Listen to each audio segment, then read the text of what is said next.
2021 সালে মুক্তি পাওয়া Korean web series squid game বিশ্বজুড়ে ব্যাপক ঝড় তোলে, জায়গা করে নেয় নেটফ্লিক্সের সর্বকালের সেরা টিভি শোয়ের তালিকায়। জীবনযুদ্ধে পরাজিত হতাশ কিছু মানুষের গল্প নিয়ে নির্মিত হয়েছিল এই থ্রিলার সিরিজ।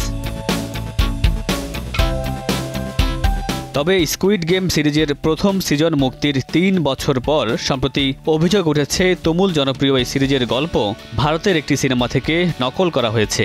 এমনটাই দাবি করেছেন ভারতীয় নির্মাতা সোহম শাহ। 2009 সালে মুক্তি পেয়েছিল ইমরান খান, সঞ্জয় দত্ত অভিনীত সিনেমা লাক। এই সিনেমার কথা বিশেষভাবে কেউ মনে রাখতে না পারলেও সম্প্রতি আচমকাই সিনেমার নির্মাতা সোহম শাহের দাবি, নেটফ্লিক্সের অন্যতম জনপ্রিয় সিরিজ স্কুইড গেম তার নির্মিত লাক সিনেমার গল্প নকল করে তৈরি করা হয়েছে।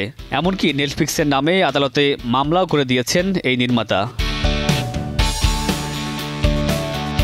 সোহম শাহ নির্মিত লাক সিনেমাটি এমন একদল লোককে ঘিরে আবর্তিত হয়েছে যারা জ্যাকপট জেতার জন্য মারাত্মক গেম খেলে খেলে ভাগ্য ফেরানোর চেষ্টা করে। প্রতিটি খেলোয়াড় মারা যাওয়ার সাথে সাথে প্রাইজ মানি বাড়তে থাকে।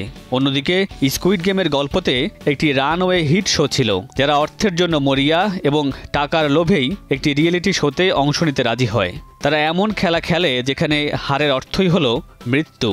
একে একে মারা যেতে থাকে প্রতিযোগীরা, আর অন্যদিকে বাড়তে থাকে প্রাইজ মানি। তবে ভারতীয় এই নির্মাতার গল্প নকলের দাবিকে ভিত্তিহীন বলে উড়িয়ে দিয়েছে নেটফ্লিক্স।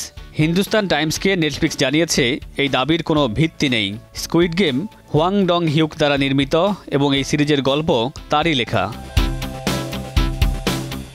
প্রথম সিজনের অভাবনীয় সাফল্যের পর ডিসেম্বরে মুক্তি পাবে স্কুইড গেমের দ্বিতীয় সিজন। প্রথম সিজনের গল্প যেখানে শেষ হয়েছে, তার 3 বছর পরের গল্প দেখা যাবে দ্বিতীয় সিজনে। মামুনুর রশিদ পনেল, সময় সংবাদ।